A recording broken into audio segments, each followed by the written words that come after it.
მუხტკავშირიანი მიმღები. ტექნოლოგიების განვითარებამ გამოიწვია ახალი ტიპის სხვადასხვა მიმღებების გამოჩენა. 1969 წელს Bell ლაბორატორიის თანამშრომლებმა ბოილმა და სმიტმა შექმნეს CCD Charged Coupled Device, ეგრეთ წოდებული მუხტკავშირიანი მიმღების პროტოტიპი. მუშა ვერსიის შექმნა მოხერხდა მხოლოდ 1 წლის შემდეგ. მოგეხსენებათ, რომ ტექნოლოგიურ ნამუშევრებში ყოველთვის მუშა ვერსიის მიღება პროტოტიპთან შედარებით ხანდახან 1 წლიანი კი არა და 1 წელზე მეტი დროითაც განსხვავდება ხოლმე. ასტრონომიისათვის ძალზე მნიშვნელოვანი აღმოჩნდა CCD, რომელმაც შეცვალა ფოტოფირი. ცოტა ხნით შევჩერდეთ ამ ღირსშესანიშნავ მიმღებზე. დამზადების შემდეგ სწრაფად გაირკვა, რომ ეს სილიკატზე დამყარებული ნახევარგამტარული მიკროსქემა ძალზე მგრძნობიარეა ხილული სინათლის მიმართ, რამაც სინათლის მიღების ტექნოლოგიებში გამოიწვია რევოლუცია. ასტრონომები პირველები იყვნენ იმ მეცნიერთაგან, ვინც რეალურად გაიაზრა, თუ რა დიდი უპირატესობის მოტანა შეეძლო ამ ტექნოლოგიას ასტრონომიისათვის. სხვათა შორის ეს ტექნოლოგია თავიდან ჩაფიქრებული იყო როგორც მეხსიერების ელემენტი და არა სინათლის მიმღები. 1972 წელს შემუშავდა სპეციალური პროგრამა, რომელსაც უნდა დაემზადებინა CCD კამერა ასტრონომიული მიზნებისათვის.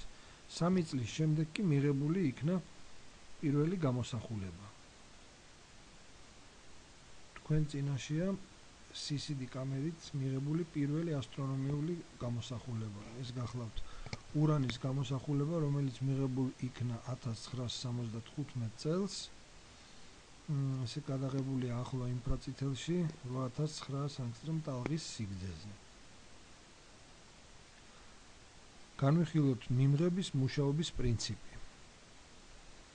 მის აღსაწერად ხშირად გამოიყენება თვალსაჩინო ანალოგია, რომელიც ნაჩვენებია შემდეგ სურათზე.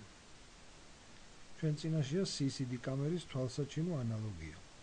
წარმოვიდგინოთ მინდორი, წვიმა და წყლის მოსაგროვებელი ჭიქების დიდი ერთობლიობა, ფერმა, რომელიც მოწესრიგებულად ამ შემთხვევაში მართკუთხოვნად არის განლაგებული. ძლიერი წვიმის შემდეგ ჰორიზონტალურად განლაგებული წყლის სავსე ჭიქები კონვეიერის საშუალებით გადაადგილდებიან ვერტიკალურ კონვეიერზე, რის შემდეგაც ტრანსპორტირებიან ასაწონ სასწორზე, სადაც მაღალი სიზუსტით მიმდინარეობს წონის განსაზღვრა. აქედან გამომდინარე შესაძლებელი ხდება განსაზღვროთ როგორც წვიმის წყლის სრული რაოდენობა, ასევე მისი განაწილებაც.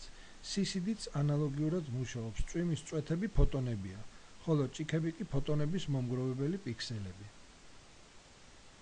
განვიხილოთ მიმღები, რომელიც შეიცავს 9 უჯრას, პიქსელს, გარე რეგისტრს და გამაძლიერებელს. აი თქვენ სურათზეა სწორედ ასეთი მიმღები. ეს გახლავთ პირველი პიქსელი, მეორე, მესამე, ასე არის განლაგებული მართკუთხოვნად 9 პიქსელი. აი ეს არის გარე რეგისტრი და ამის შემდეგ არის გამაძლიერებელი, რომელმაც უნდა გაადვილოს სიგნალის დათვლა. თითოეული პიქსელი დაყოფილია 3 ნაწილად. ეს გახლავთ ელექტროდები, რომლებიც ქმნიან პოტენციურ ორმოს, სადაც უნდა ჩავარდეს ფოტონი. ელექტროდების მოგროვების პროცესის უზრუნველყოფისათვის ცენტრალურ აი ამ ყვითელ ელექტროდს უფრო მაღალი დაძაბულობა აქვს ვიდრე დანარჩენ ორს. ექსპოზიციის ბოლოს წვიმის დამთავრების შემდეგ, ხდება ელექტროდების ელექტრული ველის ისეთი ცვლა, რომ მუხტი გადავიდეს ერთი ელექტროდიდან მეორეზე. აი ასეთი სახით ხდება ელექტრული ველის ცვლა, ისე რომ აქ მოგროვებული მუხტი, დაცემული ფოტონები გადავიდნენ მარჯვენა ელექტროდებზე. გადავიდეთ შემდეგ სურათზე. ელექტროდებზე ელექტრული ველის სინქრონული ცვლის შედეგად ელექტრონები გადადიან პიქსელიდან პიქსელზე. მიმდინარეობს მუხტის გადატანა მარჯვნივ შემგროვებელ უჯრებზე. აი ჩვენ წინაშეა მარჯვენა რეგისტრების შემგროვებელი უჯრები. მუხტის ჰორიზონტალური გადატანა წყდება და იწყება მუხტის ვერტიკალური გადატანა გამაძლიერებლისაკენ. შემდეგ კი რიგრიგობით წაკითხვა. ასე პროცესი იწყება თავიდან, სანამ არ მოხდება მთელი ინფორმაციის წაკითხვა. იმისათვის, რომ წარმოიქმნას გამოსახულება, საჭიროა 4 საფეხური. დაუბრუნდეთ ჩვენ, ასე ვთქვათ, თვალსაჩინო მაგალითს. ეს საფეხურებია ფოტოელექტრონების გენერირება, ანუ ჩვენ შემთხვევაში ფოტოელექტრონების წამოსვლა და გენერირება, წვიმა, ელექტრონების მოგროვება, ჭიქები, მოგროვებული ელექტრონების გადატანა, ესეთი კონვეიერით გადატანა და მუხტის სიდიდის განსაზღვრა. შემდეგ აქეთ მარჯვნივ და ქვემოთკენ გადატანის შემდეგ განისაზღვრება მუხტის სიდიდე. პირველი ფუნქცია დამყარებულია ფოტოელექტრულობის ეფექტზე. CCD-ს სილიკატური საფარი შთანთქავს სინათლეს და მასზე მოხვედრილი ფოტონების რაოდენობის პროპორციულად იწვევს ფოტოელექტრონების გენერაციას, რომლებიც მყისეულად გროვდებიან იმ ადგილთან ახლოს, სადაც დაეცა ფოტონის სურათის ელემენტებში, ეგრეთ წოდებულ პიქსელებში. დაუბრუნდეთ ჩვენ სურათს, აი აქ ხდება, სადმე მახლობლობაში როგორც კი ეცემა ფოტონი, იმ წუთში გროვდება ცენტრისკენ. ამ შემთხვევაში პიქსელები არის ეგრეთ წოდებული წყლის მოსაგროვებელი ჭიქები. ესე იგი, ასე ხორციელდება უკვე გახსოვთ, პირველი იყო ფოტოელექტრონების გენერირება, ამას აკეთებს ტელესკოპი, ტელესკოპში მოდის ტელესკოპი აგროვებს ფოტონებს, ეს ფოტონები ეცემიან ამ ფენაზე და შემდეგ წვიმის შემდეგ მიმდინარეობს ამ ელექტრონების მოგროვება, ჭიქები. ანუ ხორციელდება მეორე ფუნქცია. როდესაც მუხტის მოგროვება მთავრდება ელექტროდებზე, ელექტრული ველის სინქრონულად ცვლის შედეგად ხდება მისი გადატანა. ანუ მესამე ფუნქცია, კონვეიერი მოგროვებული ელექტრონების გადატანა. და ბოლოს გარე რეგისტრი შეიცავს ელექტროდებს. გადავიდეთ შემდეგ სურათზე. ამ ფოტონების ამ მოგროვებული ელექტრონების გადატანის შედეგად აი ეს ელექტროდები, რომლებიც უკვე მდებარეობენ თვითონ მატრიცის მგრძნობიარობის ზონის გარეთ, ანუ მათზე არ ხდება სინათლის დაცემა, ამ რეგისტრებზე პოტენციალის ცვლის საშუალებით ხდება მუხტის გამაძლიერებელზე გადაგზავნა, რის შედეგადაც ხდება მისი ათვლა, გაციფროვნება, თანამედროვე ტერმინებით დიჯიტალიზაცია და შემდეგ დისკზე გამოსახულების სახით ჩაწერა. ისმევა კითხვა, თუ რა უპირატესობა აქვს CCD-ს სხვა დეტექტორებთან შედარებით. პირველი უპირატესობა გახლავთ მაღალი სივრცული გარჩევა, რომელიც საშუალებას გვაძლევს უფრო დეტალურად დავინახოთ შესწავლის ობიექტის ზედაპირი. მაღალი კვანტური ეფექტურობა. მაღალი კვანტური ეფექტურობა საშუალებას გვაძლევს დავაფიქსიროთ მკრთალი ობიექტები, დაფიქსირებული ფოტონების პროცენტული წილი უნდა იყოს მაღალი. შემდეგი გახლავთ დიდი სპექტრული დიაპაზონი. დეტექტორი მგრძნობიარია ტალღის სიგრძეების დიდ დიაპაზონში. დაბალი ხმაური. დაბალი ხმაური ნიშნავს, რომ მკრთალი ობიექტებიდან მოსული სიგნალი მნიშვნელოვნად აჭარბებს ხმაურს. მაღალი დინამიკური დიაპაზონი. მაღალი დინამიკური დიაპაზონი ნიშნავს, რომ უკაშკაშესი და უმკრთალესი ობიექტებიდან მოსული სიგნალების ფარდობა უნდა იყოს მაქსიმალური. მე-6 გახლავთ მაღალი ფოტომეტრული სიზუსტე. ასტრონომიული მიზნებისათვის მნიშვნელოვანია მაღალი ფოტომეტრიული სიზუსტე. ის უნდა იყოს ვარსკვლავიერი სიდიდის მიასედზე ნაკლები. ანუ ასეთი ობიექტების, როგორიც არის ცვალებადი ვარსკვლავები, ახალი პლანეტების ძიება, ტრანზიტებით, ასეთი ტიპის ობიექტების შესწავლისას მით უფრო და უფრო მნიშვნელოვანი ხდება მაღალი ფოტომეტრული სიზუსტე.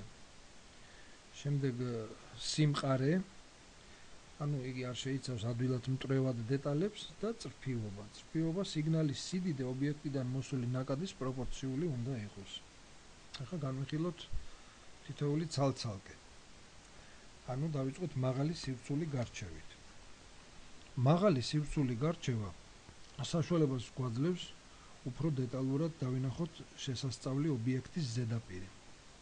CCD-ს მიერ მიღებული გამოსახულების გარჩევა და ველის სიდიდე დამოკიდებულია პიქსელების რაოდენობაზე. პირველი CCD, რომელიც 1973 წელს გაკეთდა ასტრონომიული მიზნებისათვის, შეიცავდა 10,000 პიქსელს, 100 სტრიქონი და 100 სვეტი. რო წარმოვიდგინოთ ასეთი ცხრილი 100, რომელიც შედგება 100 სტრიქონისა და 100 სვეტისგან, მაშინ ამ ცხრილში იქნება 10,000 უჯრა, ანუ 10,000 პიქსელი. დღევანდელ დღეს CCD-ების უმეტესობას 4 მილიონ პიქსელზე მეტი აქვთ, მაგალითად 2048, 2048-ზე. თუმცა არსებობენ უფრო დიდებიც, მაგალითად 4000, 4000-ზე ან 4000-8000-ზე. უფრო დიდი ველის მისაღებად აერთებენ რამოდენიმე CCD კამერას, რაც იძლევა ეგრეთ წოდებულ მოზაიკას. შემდეგ სურათზე მოცემულია კეპლერის ტელესკოპის CCD მოზაიკა, რომელიც შედგება 42 გაერთიანებული მატრიცისაგან. თუ კარგად დავაკვირდებით ამ სურათს, დავინახავთ, რომ 21 დაწყვილებული მატრიცა არის, თითოეულის ზომა გახლავთ 2200-1024-ზე, რაც ჯამურად გვაძლევს 2200 უნდა გავამრავლოთ 1024-ზე, გავამრავლოთ 42-ზე და მივიღებთ 95 მეგაპიქსელს. მეორე სურათზე ვხედავთ ამ მოზაიკის მოდელს, ასე ვთქვათ, და თუ რა ვხედავთ, თუ რა ფართობს ფარავს იგი, ასე ვთქვათ, ცის თაღზე და ზოგადად ცნობილია, რომ კეპლერის მიმღები ფარავს 105 კვადრატულ გრადუსს. ცნობისათვის ეს შვალედები, რომელიც დატოვებულია ამ CCD კამერებს შორის, სპეციალურად არის დატოვებული იმისთვის, რომ შიგნით მოხვდნენ კაშკაშა ვარსკვლავები ამ ბნელ შვალედებში, ისინი არ გამოჩნდებიან და არ შეუშლიან ხელს კეპლერის მიზნებს, რომელიც სპეციალურად პლანეტების ტრანზიტების საკვლევად არის შემუშავებული. არსებობენ სხვადასხვა ზომის პიქსელებისგან შემდგარი მატრიცები. თითეული პიქსელის ზომა შეიძლება იყოს მაგალითად 8-8-ზე, 15-15-ზე ან 25-25-ზე მიკრონი. მიკრონი არის 10-6 მეტრი. აქედან გამომდინარე, მატრიცის ზომები ძალზე მცირეა. მაგალითად, კლასიკური მატრიცის 2000-2000-ზე 15 მიკრონიანი პიქსელების ზომაა 3 კვადრატული სანტიმეტრი. შმიტის ტელესკოპის ფირფიტის ზომა არის 30-30-ზე სანტიმეტრი, რაც რო გადავიყვანოთ, გამოგვივა, რომ იგივე ზომის CCD მატრიცა რო ავიღოთ 15 მიკრონიანი პიქსელებით, გამოგვივა 400 მეგაპიქსელიანი მატრიცა. გადავიდეთ CCD-ს შემდეგ უპირატესობაზე, კვანტურ ეფექტურობაზე. მაღალი კვანტური ეფექტურობა საშუალებას გვაძლევს დავაფიქსიროთ მკრთალი ობიექტები. დაფიქსირებული ფოტონების პროცენტული წილი უნდა იყოს მაღალი. სურათზე მოცემულია სხვადასხვა ტიპის CCD-ების კვანტური გამოსავლიანობის გრაფიკები. ამ სურათზე ქვემოთ არის გადაზომილი ტალღის სიგრძეები X ღერძზე, Y ღერძზე არის გადაზომილი კვანტური ეფექტურობა. ტალღის სიგრძე ნანომეტრებშია, ხოლო კვანტური გამოსავლიანობა პროცენტებში, რაც ნიშნავს, თუ რამდენი ფოტონი ფიქსირდება ყოველი 100 მოსული ფოტონიდან. მაგალითისათვის, ადამიანის თვალის კვანტური ეფექტურობა არის 1%, ანუ ყოველი 100 მოსული ფოტონიდან ადამიანი აფიქსირებს 1-ს. მატრიცებისთვის, როგორც ხედავთ, ეს პროცენტი ტალღის სიგრძის მიხედვით 50-დან 80-მდე იცვლება. თუ აი დავაკვირდებით სურათს, ხედავთ, რომ ადამიანის თვალთან და ფოტოფირფიტასთან შედარებით, თუ რამდენად ფართო დიაპაზონი აქვს და რამდენად დიდი კვანტური ეფექტურობა აქვს CCD მატრიცას. ასევე შემდეგ სურათზეც ცოტა განსხვავებული მატრიცებია, ამ განსხვავებულ თვისებებზე შემდეგ ვილაპარაკებთ. აი აქაც მოჩანს, თუ რამდენად ტალღის სიგრძის მიხედვით, რამდენად დიდია ამ მატრიცების კვანტური ეფექტურობა.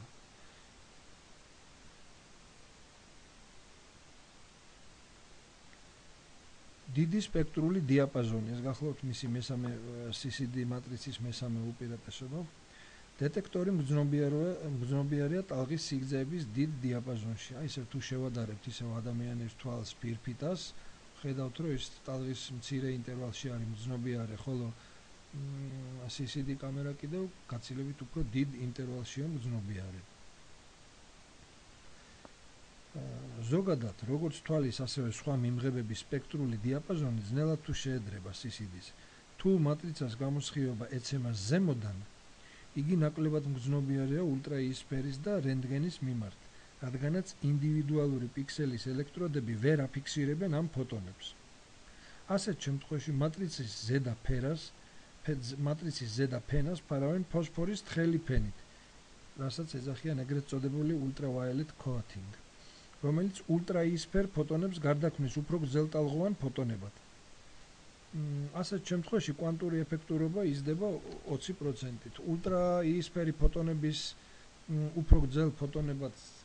უფრო გრძელტალღოვან ფოტონებად გარდაქმნა ნიშნავს, რომ მატრიცა ამ გრძელტალღოვან ფოტონებს უფრო ადვილად აფიქსირებს და შესაბამისად ზუსტად 20%-ით ხდება მისი კვანტური ეფექტურობის ზრდა.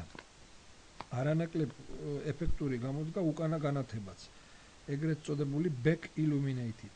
CCD-ს მგრძნობიარობის შემცირების დროს ფოტონები ხვდებიან ფოტონგრძნობიარე არეში, მაგრამ არ შთაინთქმებიან ელექტროდების მიერ, რადგან მატრიცის უკანა მხარეს წარმოიქმნება პოტენციური ორმო, რომელიც იწვევს ამ ფოტონების შთანთქმას. ინჟინერებმა მიაგნეს ამ პრობლემის გადაწყვეტის ორ გზას. პირველი არის ეგრეთ წოდებული backside charging. მატრიცას გამოყენებამდე ასხივებენ ულტრაიისფერ სინათლეს, რაც იწვევს ფოტოელექტრონების სიჭარბეს, რომელიც ანგრევს უკანა მხარეზე წარმოქმნილ პოტენციურ ორმოებს. ეს მეთოდი გამოყენებული იქნა Hubble Space ტელესკოპის მიმღებებზე. მეორე მეთოდი ეგრეთ წოდებული flash gate, ოქროსამპლატინის წვრილი ფენა, თავსდება მატრიცის უკანა მხარეზე, რაც იწვევს არასასურველი პოტენციური ორმოების განადგურებას. ასეთი ტიპის CCD-ების წარმოება ძალზე მნიშვნელოვანია. მათი სპექტრული დიაპაზონი ვრცელდება რბილი რენტგენიდან დაახლოებით 1 ანგსტრემი, ახლო ინფრაწითელამდე 10,000 ანგსტრემი და ისინი გამოიყენებიან სატელიტებზე, სადაც ატმოსფეროს მიერ არ ხდება შესაბამისი ტალღის სიგრძეების შთანთქმა. აი თუ დავაკვირდებით ახლა ამ სურათებს, მე აქ ხედავთ, რომ UV coating-ის შედეგად როგორ იზრდება, ასე ვთქვათ, მკვეთრად. გრძნობიარობა ასევე front illuminated-დან, back illuminated-დან როგორ იზრდება, ასე ვთქვათ, მატრიცის მგრძნობიარობა. ასევე წინაზე black scene, ანუ აქ ქვემოთ არის ჩვეულებრივად სტანდარტული CCD-ები. შემდეგი advantage-ი გახლავთ დაბალი ხმაური, ანუ მრთალი ობიექტებიდან მოსული სიგნალი მნიშვნელოვნად აჭარბებს ხმაურს. ხმაური არის ნებისმიერი მიმღებისათვის დამახასიათებელი თვისება. როგორც წესი, იგი სუსტი ასტრონომიული ობიექტის სიგნალის რიგისაა. თითოეული პიქსელის მიერ შეგროვებული ელექტრონები დაითვლება ერთი ტრანზისტორის მიერ, რომელიც წარმოადგენს გამომსვლელი მოწყობილობის ნაწილს. ელექტრონების დათვლის სიზუსტე დამოკიდებულია ამ ტრანზისტორის მიერ წარმოებულ ხმაურზე. წინათ ეს ხმაური შეადგენდა 30-40 ელექტრონს პიქსელზე, ამჟამად კი შეადგენს 2-3 ელექტრონს პიქსელზე. თუ შევადარებთ, თქვათ, ტელესკოპის ენაზე თუ გადავიყვანთ ამას, გამოვა რომ მოცემული მცირე ხმაური 1,5 მეტრიანი ტელესკოპით დაფიქსირებული 24 სიდიდის ვარსკვლავიდან მოსული სიგნალის შედარებადია. შემდეგი უპირატესობა CCD-ს გახლავთ მაღალი დინამიკური დიაპაზონი. ანუ უკაშკაშესი და უმკრთალესი ობიექტებიდან მოსული სიგნალების ფარდობა უნდა იყოს მაქსიმალური. რაც უფრო დიდია პიქსელის ზომა, მით მეტი ფოტოელექტრონის შეგროვებაა შესაძლებელი. პიქსელის გადაჯერებამდე, რა თქმა უნდა. 15 მიკრონის ზომის პიქსელს შეუძლია დაახლოებით 75,000 ელექტრონის მოგროვება. თუ ზომას ორჯერ გავზრდით, შევძლებთ 1 მილიონი ელექტრონის მოგროვებას ერთ პიქსელში. თუ ჩვენს მიერ ზემოთ განხილული მონაცემების გამოყვანის კითხვის ხმაური, ანუ ეს მონაცემების გამოყვანის კითხვის ხმაური გახლავთ readout ხმაური 10 ელექტრონის მახლობლობაშია, მაშინ დინამიკური დიაპაზონი გამოითვლება შემდეგნაირად, რომ დაახლოებით ასე გამოითვლება, ჩვენს მიერ დათვლილი მილიონი ელექტრონი უნდა გავყოთ 10-ზე და მივიღებთ 100,000. ეს მახასიათებელი ძალზე მნიშვნელოვანია ასტრონომიისათვის, რადგანაც დასაკვირვებელი ველი უმეტესწილად შეიცავს როგორც ნათელ, ისე მკრთალ ობიექტებს.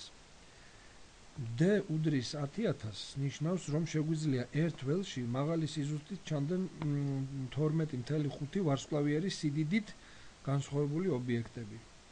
შედარებისთვის ფოტოფირის დინამიკური დიაპაზონია 100, რაც ტოლფასია 5 ვარსკვლავიერი სიდიდის, სისიდის 12.5 ვარსკვლავიერი სიდიდისგან განსხვავებით. ანუ კიდევ გავიმეორებ, მაღალი დინამიკური დიაპაზონი ნიშნავს, რომ ძალიან ნათელი და ძალიან მკრთალი ობიექტები ერთად კარგად მაღალი სიზუსტით ჩანან გამოსახულებაზე. მაღალი ფოტომეტრული სიზუსტე. ასტრონომიული მიზნებისათვის მნიშვნელოვანია მაღალი ფოტომეტრული სიზუსტე.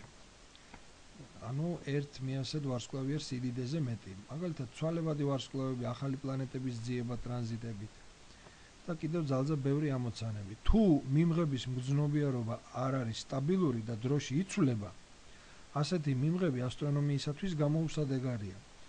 სისიდი დამზადებულია მყარი ელემენტებისაგან და ძალზე სტაბილურია. მისი ერთი კალიბრება ფოტომეტრულ სტანდარტზე ერთი ღამის განმავლობაში სავსებით საკმარისია იმისათვის, რომ მაღალი სიზუსტით ვაწარმოოთ დაკვირვება ანალოგიური ტიპის ვარსკვლავებზე პრაქტიკულად მთელი ღამის განმავლობაში. მაღალ სიზუსტეში იგულისხმება 9% ვარსკვლავიერ სიდიდეებზე გადათვლით დაახლოებით 5/1000 ვარსკვლავიერი სიდიდე. შემდეგი მისი ადვანტეიჯი გახლავთ სიმყარე. იგი არ შეიცავს ადვილად მტრევად დეტალებს. მიკროსქემის წარმოების დროს თითოეული პიქსელი მყარად არის ჩასმული ბადეში. არ განიცდის მაგნიტური ველის ზეგავლენას. არსებობენ მიმღებები, რომლებსაც ძალზე სათუთი მოპყრობა ჭირდებათ და ასე ვთქვათ, სისიდი ამითი ამ მიმღებებთან შედარებით სისიდის ძალზე დიდი უპირატესობა აქვს. შემდეგი მისი უპირატესობა გახლავთ წრფივობა. სიგნალის სიდიდე ობიექტიდან მოსული ნაკადის პროპორციული უნდა იყოს. წრფივად პროპორციული. ფოტოგრაფიულ ფირფიტაზე არსებული არაწრფივი ეფექტების გამო შეუძლებელია 5%-ზე მეტი ფოტომეტრული სიზუსტის მიღება. სისიდი მატრიცას კი საკუთარ დინამიკურ დიაპაზონში ახასიათებს მაღალი წრფივობა. აქედან გამომდინარე შედარებით ადვილია სხვადასხვა პიქსელების განსხვავებული მგრძნობიარობის შესწორება. მაღალი წრფივობის გამო ყველა პიქსელს საშუალოდ ერთნაირი მგრძნობიარობა გააჩნია სინათლის ნაკადის სიდიდისგან დამოუკიდებლად. შევადაროთ ნახაზზე, სადაც არის ექსპოზიცია და გამოსვლელი სიგნალი მოცემული და მოჩანს, რომ ფოტოფირფიტას ძალზე მოკლე ფოტონების რაოდენობასთან პროპორციულად ძალზე მოკლე წრფივი უბანი გააჩნია, ხოლო სისიდი მატრიცას ეს უბანი ძალზე დიდი აქვს. იმისათვის, რომ შევასწოროთ სხვადასხვა პიქსელებში მგრძნობიარობის ვარიაციები, გამოიყენება ეგრეთ წოდებული flat field მეთოდი, რომელიც მოცემულია შემდეგ სურათზე.